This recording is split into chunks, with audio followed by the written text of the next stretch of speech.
Hey what's up guys, welcome to another blog. তো বন্ধুরা, আজকে আবারও আমি বেরিয়ে পড়েছি। আর আজকে কোনো জায়গায় ঘুরতে যাচ্ছি না, অ্যাকচুয়ালি গাড়িটা প্রচুর পরিমাণে নোংরা হয়েছে। আজকে যাব গাড়িটাকে একটু ওয়াশ করতে, আর ছোট ছোট কিছু কাজ আছে, কাজগুলো মেটাতে। আর তোমাদের সকলকে জানাই প্রজাতন্ত্রের দিবসের আন্তরিক প্রীতি ও শুভেচ্ছা। সত্যি কথা বলতে আজকে 26শে জানুয়ারি, আজকে রাইডে বেরোনোর খুব ইচ্ছা ছিল আমার, খুব প্রচুর পরিমাণে ইচ্ছা ছিল। কিন্তু সত্যি কথা বলতে আমার শরীরের কন্ডিশানটা একটু খারাপ। তার কারণ মাঝে বৃষ্টি হয়েছিল, আমাদের এখানে একটু বৃষ্টিতে ভেজা হয়েছিল, যার জন্যে শরীরের কন্ডিশানটা একটু খারাপ হয়ে গেছে। আই থিঙ্ক তোমরা আমার গলার আওয়াজে বুঝতেও পারছো। কথা বলতে বলতে উঠে গেছি যশোর রোডে। আজকে যেহেতু 26শে জানুয়ারি, আজকে গাড়ি ঘোড়ার চাপও একটি কম। তার কারণ হচ্ছে সব ছুটির দিন। দেখতেই পাচ্ছ রাস্তা কত ফাঁকা, অন্য দিনের তুলনায় অনেক ফাঁকা। কারণ অন্য দিন এই সময় প্রচুর পরিমাণে জ্যাম থাকে। গাড়িটাকে ওয়াশ করতে এসেছি, কিন্তু দুঃখের বিষয় হচ্ছে গ্যারেজ আজকে বন্ধ আছে। তো দেখা যাক সামনের গ্যারেজে গিয়ে। কম বেশি দুটো তিনটে গ্যারেজ দেখতাম, দুটো তিনটে গ্যারেজই বন্ধ। আর জানি না আজকে গ্যারেজ খোলা আদৌ পাবো কি না। তো চলো, সামনে আরেকটা গ্যারেজ আছে, ওটাকে একটু দেখে নিই। ওটা যদি খোলা না পাই তাহলে আবার বাড়ি ফেরার পালা। বাড়ি গিয়ে নিজেই কিছুটা পরিষ্কার করে নেবো, নাহলে হয়তো নেক্সট ডে বা সানডে রেখে করিয়ে নেবো।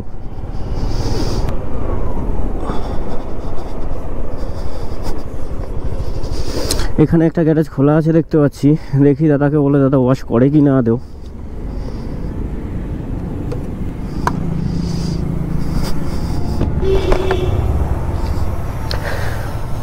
ওয়াশ হবে,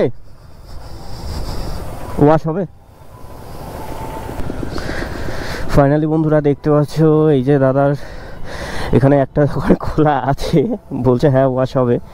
তো চলো বন্ধুরা, গাড়িটাকে ওয়াশ করিয়ে নিই।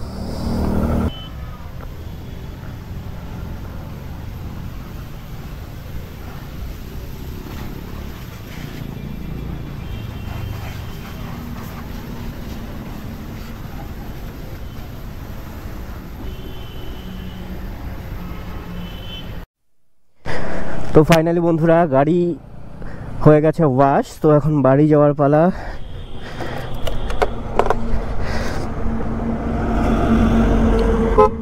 ফাইনালি বন্ধুরা, বাইক ওয়াশ করে চলে এসেছিলাম বাড়িতে। বাড়ি থেকে আবার বেরিয়ে পড়েছি। এখন যাচ্ছি শানুদের বাড়িতে। অ্যাকচুয়ালি একটু বেরোবো ঠিক করেছি। তো চলুন বন্ধুরা, শানুদের বাড়িতে যাওয়া যাক। আর এই যে ফ্ল্যাগটা দেখতে পাচ্ছ, ফ্ল্যাগটা অ্যাকচুয়ালি প্রবলেম হয়েছে কি, ফ্ল্যাগটা কিছুতে বাঁধা নেই। আমি সুতো দিয়ে অনেক বাঁধার চেষ্টা করেছি। তো চলো বন্ধুরা, ওই যে দূরে দেখা যাচ্ছে শানু ওয়েট করছে, রীতিমতো রেগে রয়েছে। আমাকে 50টার বেশি কল অলরেডি করে ফেলেছে। এখন ওকে রাখবানোর জন্যে বলবো যে ভাই তুই এক কাজ কর, ফ্ল্যাগটাকে বেঁধে দে ভালো করে। তো বন্ধুরা, শানুকে মানিয়ে ফ্ল্যাগটাকে ঠিকঠাক মতো বাঁধিয়ে অবশেষে আমরা বেরিয়ে পড়েছি। আজকে আমরা যাচ্ছি হচ্ছে বেশি দূরে নয়, আমাদের বাড়ি থেকে প্রায় ধরে নিন 6 থেকে 7 কিলোমিটার দূরে রঘু ডাকাতের আস্তানায়। তো চলুন বন্ধুরা, সঙ্গে থাকুন, দেখা হচ্ছে রঘু ডাকাতের আস্তানায় গিয়ে। তো বন্ধুরা, গাড়ি হয়ে গেছিল লিক, অবশেষে লিকটা সারালাম। তো চলো এবার গন্তব্যের দিকে যাওয়া যাক। গুগল বলছে গন্তব্যে পৌঁছাতে সময় লাগবে মাত্র 14 মিনিট।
তো বন্ধুরা আমরা ফাইনালি এখন পৌঁছে গেছি সেই রঘু ডাকাতের আস্তানা, যে রঘু ডাকাতের আস্তানার কথা তোমাদের বলেছিলাম। চলো বন্ধুরা ভেতরে যাওয়া যাক, ভেতরে গিয়ে দেখা যাক।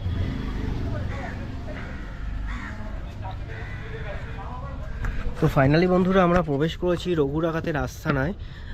একটা সময় এখানে রঘু ডাকাতের আস্তানা ছিল, এখন কালের ক্রমে একটা মন্দিরে পরিণত হয়েছে। দেখতে পাচ্ছ এখানে ছোট ছোট মূর্তি রয়েছে। দেখো এখানে এটা হচ্ছে যত সম্ভব বন্ধুর মূর্তি, আমার ঠিক চেনা নেই।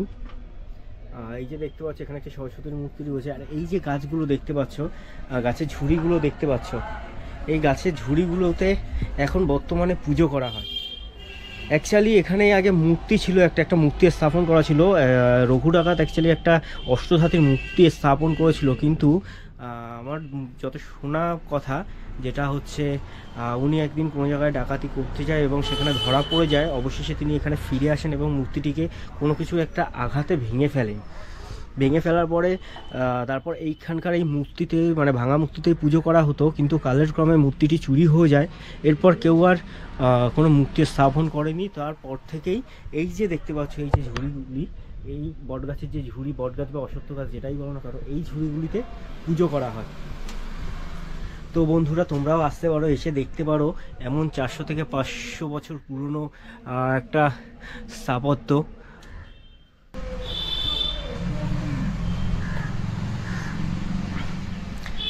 এখন বর্তমানে এখানে একটি শিব মন্দিরও প্রতিষ্ঠা করা হয়েছে।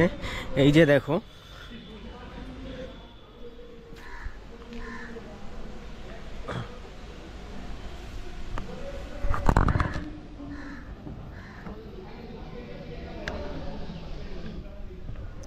এদিকে মন্দিরের পেছনে গাছটি দেখে তোমরা নিশ্চয়ই বুঝতে পারছো। দেখো বট বা অশ্বত্থ গাছটি কিভাবে মন্দিরটিকে আষ্টে পৃষ্ঠে জড়িয়ে রেখেছে।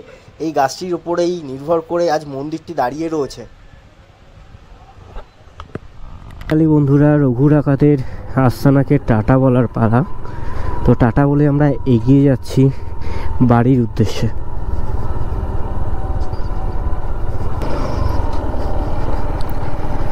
তো বন্ধুরা আজকের ব্লগ এখানেই শেষ করছি, দেখা হচ্ছে পরবর্তী ব্লগে। ততক্ষণ ভালো থেকো, সুস্থ থেকো। আর আমার ব্লগ যদি ভালো লেগে থাকে অবশ্যই লাইক, কমেন্ট, শেয়ার, সাবস্ক্রাইব করে পাশে থেকো। আজকের মতো টাটা।